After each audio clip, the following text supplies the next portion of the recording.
Bonjour, chers étudiants et autres individus intéressés à ce que je vais présenter. Donc là, je me suis proposé de faire euh, donc, une vidéo concernant un peu les techniques d'analyse descriptive avec Excel.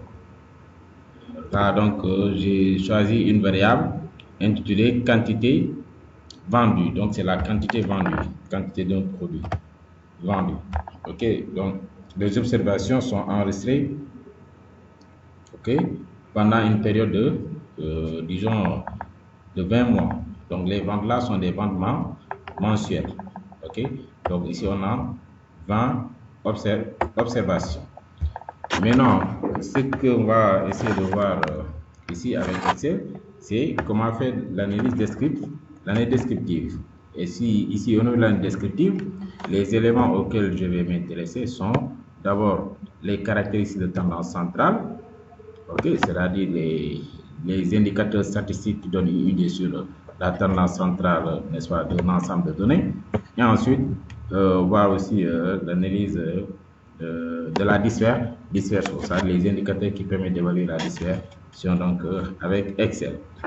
La série est là. Donc, au niveau des indicateurs de tendance centrale, qui est donc le premier point, tendance centrale, okay. Nous allons d'abord voir donc la moyenne. Okay. La moyenne. Bon, là, j'ai dit la moyenne, mais il y en a plusieurs. Hein, donc, on peut voir d'abord la moyenne arithmétique. Voilà la moyenne arithmétique. Et cette moyenne arithmétique, donc pour l'avoir sur Excel, donc là, je vous propose d'utiliser les chemins directs. Hein, il y a d'autres chemins plus classiques, hein, mais là, je prends les chemins directs. Donc, pour avoir la moyenne arithmétique, qu'est-ce qu'on fait?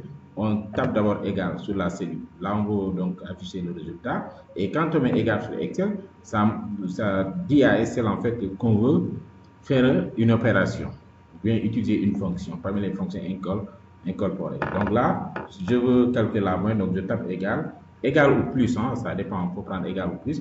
Donc je fais quoi? Égal, je commence à écrire moyenne et je vois une liste qui apparaît. Et maintenant, sur cette liste qui apparaît, donc je regarde s'il y a la fonction qui m'intéresse. Moi, effectivement, il y a la fonction qui m'intéresse, c'est moyenne. Donc Excel a appelé moyenne tout court, mais ça traduit la moyenne arithmétique. Donc je fais double-clic, OK? Et quand je fais double-clic, je viens ici à FDX. Voilà, ça me montre une fenêtre qui est là. Et sur cette fenêtre, donc, je choisis une des plages et je sélectionne l'ensemble de mes observations. Et automatiquement, donc là, vous avez donc la moyenne sur le résultat. On l'a aussi ici. Et mais aussi, si on fait OK, ça s'affiche sur la série où on voulait afficher donc, notre résultat. Donc, ça, c'est la moyenne arithmétique. On peut aussi calculer la moyenne géométrique.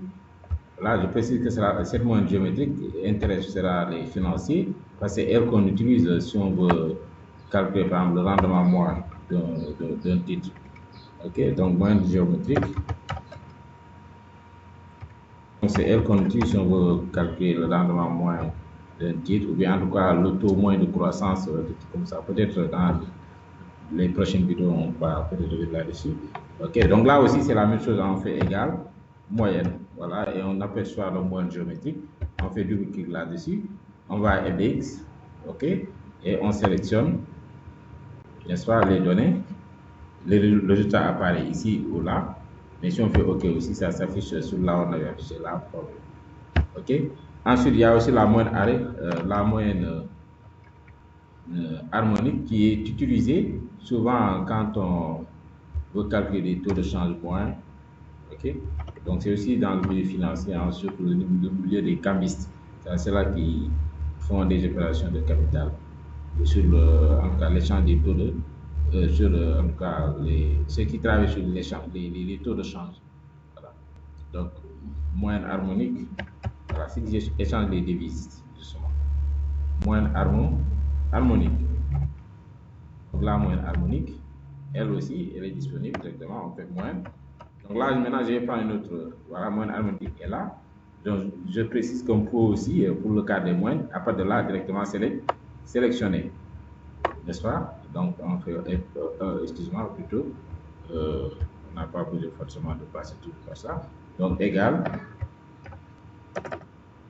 moyenne, j'aperçois mon harmonique, je fais double clic et je sélectionne mes données, je tape sur entrée et le résultat apparaît. Donc, voici nos 3 moyennes qui sont là. Mais comme je l'ai dit, donc, les moyennes sont utilisées dans des cas spécifiques. Maintenant, si vous êtes intéressé, vous pouvez peut-être voilà, poser des questions. On va peut-être revenir de façon plus détaillée sur les cas spécifiques où, par exemple, la moyenne géométrique est utilisée ou bien la moyenne harmonique. Maintenant, ça, c'est la tendance centrale. Mais au niveau de la tendance centrale, à côté des modes, il y a aussi le mode. Je précise que le mode, c'est quoi? Le mode, c'est la modalité la plus fréquente. Donc, la modalité qui vient le plus souvent. Donc, là aussi, c'est pas compliqué. On fait égal, on met mode. Maintenant, il nous propose mode multiple ou mode semi-multiple. Mode multiple, c'est dans le cas où peut-être on a plusieurs modes. Et mode simple, c'est dans le cas où peut-être on a un seul mode. Donc là, je vais à la mode simple. OK? Donc, double-clic comme tout à l'heure. OK? Et là aussi, voilà, je parle à FDI, tu viens à partir de là directement sélectionner et il va me donner le mode. OK? Donc, on peut valider là, comme si on peut faire entrer. Donc, on a 500. Donc, le mode, c'est 500. OK? Et l'autre aussi, caractère tendance centrale, c'est la médiane. OK? C'est la médiane. C'est la médiane. Et la médiane, pour l'avoir, on fait aussi quoi? Égal, on écrit médiane, ça vient. OK? Et on sélectionne nos observations. On valide, donc ça me donne la médiane. Donc, je vérifie si ça enregistre toujours. Oui, c'est bon. Voilà. Donc, ensuite, donc là, nous avons les caractères tendance centrale. OK? Mais on peut aussi y intégrer certaines caractéristiques de position. Par exemple, mais bon, je pense avec, il nous faut faire une vidéo avec le minimum de temps possible pour que le téléchargement soit facile. De toute façon, les quantiles, s'il y a des gens qui sont intéressés aux quantiles, donc pour peut-être réagir, je pourrais faire une vidéo sur ça. Mais là, maintenant, je vais aller sur les quantiles de dispersion. OK? Donc, les caractéristiques de dispersion. Okay. Il y en a plusieurs, hein? Il y en a plusieurs. Mais là, je vais tout simplement m'intéresser à la moyenne et à la variable. Maintenant, comme je l'ai dit, s'il y a des gens qui sont intéressés par d'autres aspects, je pourrais, donc il suffit qu'ils le signalent et je pourrais revenir là-dessus, n'est-ce pas, dans les prochaines vidéos. Donc là, je vais m'intéresser d'abord à la variance. Donc la variance, c'est un moyen qui nous permet de calculer un peu la variation autour de la moyenne. OK? Donc pour l'avoir, on fait quoi? Égal, on commence à écrire variance. On a deux variances. On a ici variance Pn et on a variance S. Donc ici, ce qu'on va utiliser, c'est, ça dépend donc, de ce qu'on veut faire. Si on veut estimer la variance, si on veut estimer la variance, ce qu'on utilise, c'est la variance qui est là. Donc cette variance est calculée. Bon, je ne sais pas si vous vous rappelez, c'est la variance, pour calculer la variance, on divise par n. On fait somme de x et moins x bar, le tout au carré divisé par n. C'est la formule qu'on voit habituellement. Mais il y a aussi une autre formule qui donne ce qu'on appelle la variance estimée. Et là, au lieu de diviser par n, on divise par n moins 1. C'est cette variance qui donne, c'est cette variance qu'on obtient en faisant ici. C'est la variance estimée. Donc c'est écrit, estime la variance. Mais ici, c'est la variance habituelle qu'on a l'habitude de voir, et que vous avez l'habitude certainement de voir, qui consiste à diviser par n. C'est variance Pn. Donc c'est celle-là qu'on va prendre. OK?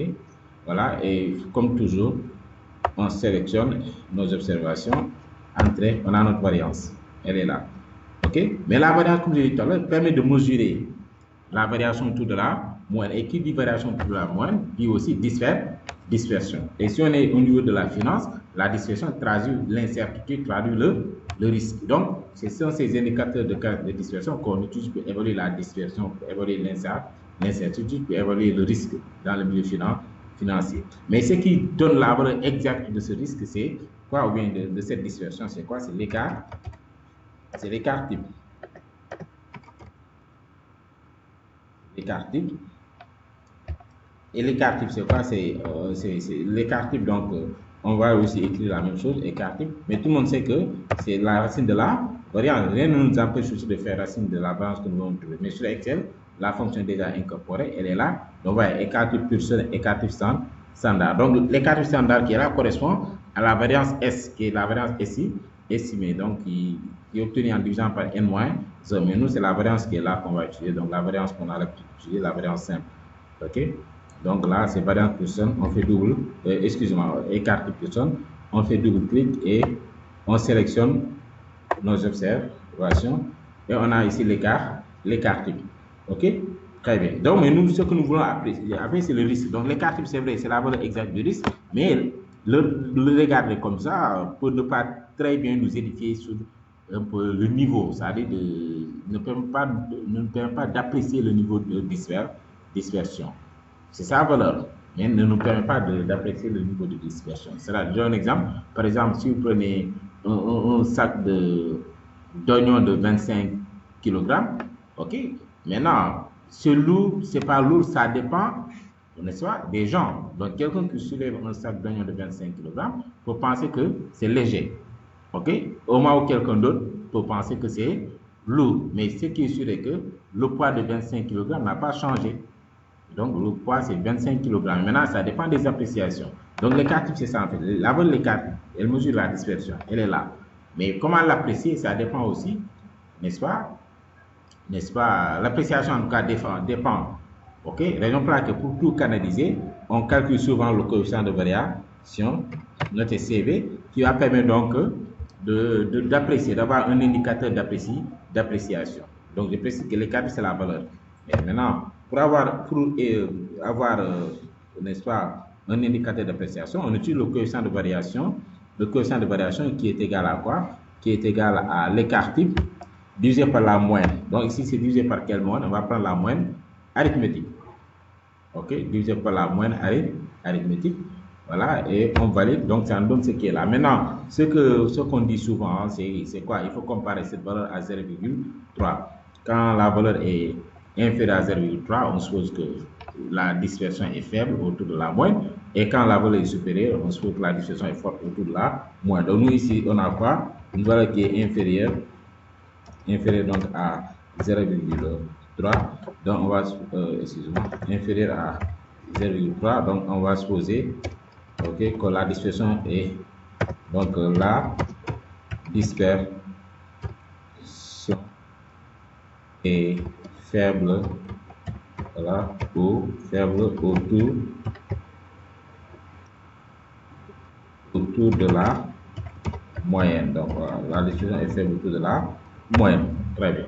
Voilà. Donc, c'est le CV qui va nous permettre d'apprécier donc le niveau de dispersion. OK? Voilà. Donc, voici ce que je voulais montrer pour cette vidéo. Et il y a beaucoup de choses aussi qu'on pouvait faire. Hein? Donc, de toute façon, s'il y a des questions par rapport à certains aspects que je n'ai pas développés, donc je pourrais peut-être les intégrer dans les prochaines vidéos. Je vous remercie.